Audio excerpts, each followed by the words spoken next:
اللہ وبرکاتہ۔ وعلیکم السلام ورحمۃ اللہ وبرکاتہ۔ الحمدللہ رب العالمین والعاقبۃ للمتقین والصلاة والسلام علی سید الانبیاء والمرسلین، اما بعد فاعوذ باللہ من الشیطان الرجیم، بسم اللہ الرحمن الرحیم۔ ان اللہ وملائکتہ یصلون علی النبی یا ایھا الذین آمنوا صلوا علیہ وسلموا تسلیما۔ اللہم صل علی سیدنا و شفیعنا و نبینا و مولانا محمد بارک وسلم۔ صلوا علیہ صلاۃ و سلام علیک یا رسول اللہ، صلاۃ و سلام علیک یا حبیب اللہ صلی اللہ تعالی علیہ وسلم۔ صدق اللہ مولانا العلی العظیم و صدق نبی الامین المختار الکریم، ونحن علی ذلک لمن الشاہدین والشاکرین والحمد للہ رب العالمین۔ باد توحید کے متوالو، شمع رسالت کے پروانوں، غوثو خواجہ اور رضا کے چاہنے والوں، آئیے سب سے پہلے ہم اور آپ نہایت ہی ادب اور احترام کے ساتھ اپنے اور ساری کائنات کے مرکز عقیدت جناب محمد رسول اللہ صلی اللہ تعالی علیہ وسلم کی بارگاہ بے کس پناہ جس طرح سے میں آپ کو پڑھاؤں میرے ساتھ مل کر بآواز بلند ہدیہ غلامی درود و سلام کے انداز میں پیش کریں۔ پڑھیں الصلاۃ والسلام علیک یا رسول اللہ، الصلاۃ والسلام علیک یا حبیب اللہ، الصلاۃ والسلام علیک یا نبی اللہ، وعلی آلک واصحابک یا نور اللہ صلی اللہ تعالی علیہ وسلم۔ رب کعبہ کی بارگاہ میں دعا ہے، مولا اپنے حبیب صاحب الاولاق صلی اللہ علیہ وسلم کے صدق و فیض ہم تمام حاضرین اور سامعین کو تو دم واپسی تک حق کہنے، حق سننے اور اپنے حق والے بندوں کے دامن سے وابستہ رہنے کی توفیق عطا فرما۔ ساتھ ہی بارگاہ رب العزت میں دعا ہے کہ مولا ہم گناہ گاروں سیاکاروں کو، ہمارے والدین کو، ہماری قیامت تک آنے والی تمام نسلوں کو صحیح معنوں میں غوث و خواجہ اور رضا سے محبت کرنے کی توفیق عطا فرما اور انہی کے نقش قدم پر اپنی زندگی کے شب و روز گزارنے کی توفیق عطا فرما۔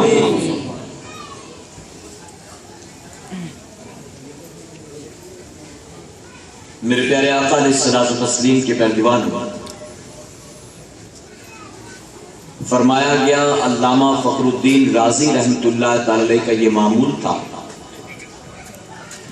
کہ ہر صبح اٹھنے کے بعد وہ بازار جاتے اور بازار سے چند مزدوروں کو مزدوری طے کر کے انہیں اپنے ساتھ گھر لاتے۔ مزدور یہ سوچتے شاید ہم سے کوئی تعمیری کام کروایا جائے گا، ہم سے کوئی بوجھا اٹھوایا جائے گا، لیکن فرمایا گیا کہ علامہ فخر الدین رازی رحمۃ اللہ تعالی ان سے یہ کوئی کام نہ کرواتے، انہیں اپنے گھر لاتے اور ایک خوشبو سے معطر کمرے میں بٹھا دیتے، خود ان کے ساتھ بیٹھ جاتے اور فرماتے کہ میں نے جب تک کی مزدوری تمہارے ساتھ طے کی ہے اس وقت تک ہم سب کو مل کر اپنے آقا پر درود و سلام پیش کرنا۔ شام تک وہ مزدوروں کے ساتھ بیٹھ کر حضور اکرم صلی اللہ علیہ وسلم کی بارگاہ میں درود شریف پیش کرتے اور اس کے بعد مزدوروں کو مزدوری دے کر ان کا شکریہ ادا کر کے انہیں روانہ کرتے۔ دوسری صبح ہوتی تو پھر بازار جاتے، کچھ نئے مزدوروں کو لاتے اور ان کے ساتھ بیٹھ کر درود شریف پڑھتے۔ آپ کا روزانہ کا یہی معمول تھا۔ رب تبارک تعالیٰ کو آپ کا یہ عمل اتنا پسند آیا کہ رب تبارک تعالیٰ نے آپ کو جاگتی حالت میں کئی مرتبہ اپنے محبوب کا دیدار عطا فرمایا۔ میرے پیارے آقا علیہ الصلوۃ والتسلیم کے پہلوانوں، ہم اور آپ اگر مال خرچ کر کے درود شریف نہیں پڑھوا سکتے کسی سے، ہم اگر مزدوروں کو لا کر مزدوری طے کر کے ان سے درود شریف نہیں پڑھوا سکتے تو کم سے کم اپنی طاقت کے مطابق، اپنی حیثیت کے مطابق، اپنے وقت کے مطابق ہم اور آپ اپنے آقا پر روزانہ کچھ نہ کچھ درود شریف ضرور بھیج سکتے ہیں۔ ہر مسلمان کو چاہیے کہ وہ اگر واقعی آقا سے محبت ہے تو طے کر لے کہ مجھے دن اور رات میں کم سے کم اتنی مرتبہ اپنے آقا پر درود شریف ضرور بھیجنا ہے کہ انشاءاللہ۔ جس کے پاس جتنا وقت ہو اپنے وقت کے اعتبار سے طے کر لے، نہ ہو سکے تو کم سے کم 50 مرتبہ درود شریف ضرور پڑھے انشاءاللہ۔ اور میرے پیارے آقا علیہ الصلوۃ والتسلیم کے پہلوانوں، ایسا نہیں ہے کہ باوضو ہو تبھی پڑھے تب اللہ قبول کرے گا۔ اگر باوضو پڑھے تو بہت اچھی بات، لیکن بنا وضو کے پڑھے تو بھی شرعاً یہ جائز ہے اور اس کی بھی اجازت ہے۔ مسجد ہی میں بیٹھ کر پڑھنا لازم نہیں ہے، بلکہ ٹرین میں بیٹھے بیٹھے بھی پڑھ سکتا، بس میں بیٹھے بیٹھے بھی پڑھ سکتا، راستے میں چلتے چلتے بھی پڑھ سکتا۔ وہ اپنی سواری پر سوار ہو کر نکلا اپنی دکان پر جانے کے لیے، مکان پر جانے کے لیے، کالج جانے کے لیے، فیکٹری میں جانے کے لیے، تو پورے راستے اپنے آقا پر درود شریف پڑھتا رہے۔ میرے پیارے آقا علیہ الصلوۃ والتسلیم کے پہلوانوں، یقیناً اگر وہ درود شریف پڑھتے پڑھتے اپنی منزل کی طرف بڑھے گا، وہ جہاں جائے گا رب تبارک تعالیٰ اسے عزت بھی عطا فرمائے گا، برکت بھی عطا فرمائے گا، اور اسے دونوں جہاں میں اللہ کامیابی بھی عطا فرمائے گا۔ درود شریف تنہا وہ عمل کہ جس کے بارے میں بزرگان دین فرماتے ہیں کہ بندہ جس نیت سے پڑھتا ہے اللہ اس کو نیت ہی کے اعتبار سے بدلہ عطا فرماتا ہے۔ جو بھی نیت، اس نیت کو ذہن میں رکھ کر پڑھیں آپ درود شریف، آپ خود یہ پائیں گے کہ اللہ رب العزت نے بہت آسانی سے آپ کی اس مراد کو پورا فرما دیا ہے۔ اگر چاہتے ہیں وہ کالج جانے والے نوجوان جن کو دنیا کی رنگینیاں اپنی طرف بلاتی ہیں، دنیا کی برائیاں اپنی طرف بلاتی ہیں، وہ نوجوان چاہتے ہیں کہ ان کے دل میں گناہوں کے لیے نفرت پیدا ہو، نیکیوں کا جذبہ پیدا ہو، تو اس نیت سے وہ اپنے آقا پر درود شریف پڑھے۔ بے نمازی نمازی بننے کی نیت رکھتا ہے، تمنا رکھتا ہے، اس نیت سے وہ آقا پر درود شریف پڑھے۔ داڑیاں منڈانے والا اگر داڑھی سجانا چاہتا ہے وہ اس نیت سے اپنے آقا پر درود شریف پڑھے۔ لوگ جس کو حقارت کی نظر سے دیکھتے ہیں، اگر وہ لوگوں کی نظروں میں عزت پانا چاہتا ہے وہ اس نیت سے آقا پر درود شریف پڑھے۔ تم روزی میں برکت چاہتے ہو، تم دل کا سکون چاہتے ہو، تم بیماریوں سے شفا چاہتے ہو، تم چہرے پر نور چاہتے ہو، تم اس نیت سے درود شریف پڑھو کہ بندہ جس نیت سے پڑھتا ہے اللہ اس کو درود و سلام کی برکت سے اس نیت کے اعتبار سے بدلہ عطا فرماتا ہے۔ بزرگان دین نے یہاں تک فرمایا اگر کوئی بات بھول گیا، یاد نہ آتی ہو، کوئی چیز رکھ دیا کہیں یاد نہ آتی ہو، اگر اسے یاد کرنے کی نیت سے درود شریف پڑھے تو بھولی بسری چیز بھی درود شریف کی برکت سے آسانی سے یاد آ جایا کرتی ہے۔ اور اسی لیے کسی نے بڑے پیارے انداز میں کہا، غموں نے تم کو جو گھیرا ہے تو درود پڑھو، غموں نے تم کو جو گھیرا ہے تو درود پڑھو، گر حاضری کی تمنا ہے تو درود پڑھو۔ یعنی غم بھی دور کرنا ہو، وہ غم دنیا کا ہو، وہ غم مدینے کے آقا کا ہو، وہ غم مدینے کی حاضری کا ہو، جو بھی غم ہو اس غم کو دور کرنا چاہتے ہو تو اس نیت سے درود شریف پڑھو۔ آپ دیکھو گے کہ درود و سلام کی برکت سے اللہ رب العزت دنیا کے غم سے بھی محفوظ فرمائے گا اور آخرت کی مصیبتوں سے بھی اللہ محفوظ فرمائے گا۔ نبی کریم صلی اللہ علیہ وسلم نے ارشاد فرمایا کہ میرا وہ امتی جو جتنا زیادہ کثرت سے مجھ پر درود بھیجے گا، جتنا زیادہ کوانٹٹی میں مجھ پر درود بھیجے گا، کل بروز قیامت وہ اتنا میرے قریب ہو جائے گا۔ اب آقا کے قریب جو ہو جائے قیامت کے دن، کیا اس کو کسی اور کے قرب کی ضرورت ہوگی؟ جہاں دنیا والے سہارا ڈھونڈ رہے ہوں، ایسے میں یقیناً وہ بے سہارا نہیں ہوگا جس کو اللہ اپنے حبیب کا قرب عطا فرمائے۔ اور میرے پیارے آقا کے پہلوانوں، جب سورج سوا نیزے پر ہو، زمین تانبے کی، نفس نفسی کا عالم، کوئی کسی کا پرسان حال نہ ہو، ہر آدمی اپنے اپنے گناہوں کے سبب اپنے پسینے میں ڈوب رہا ہو، ایسے میں جس کو میرے آقا کے دامن کرم کا سایہ مل جائے، جس کو میرے آقا کا قرب مل جائے، جس کو رحمت للعالمین آقا کے زلفوں کا سایہ مل جائے، اسے کسی کو ڈھونڈنے کی ضرورت نہ پڑے گی، نہ وہ باپ کو تلاش کرے گا،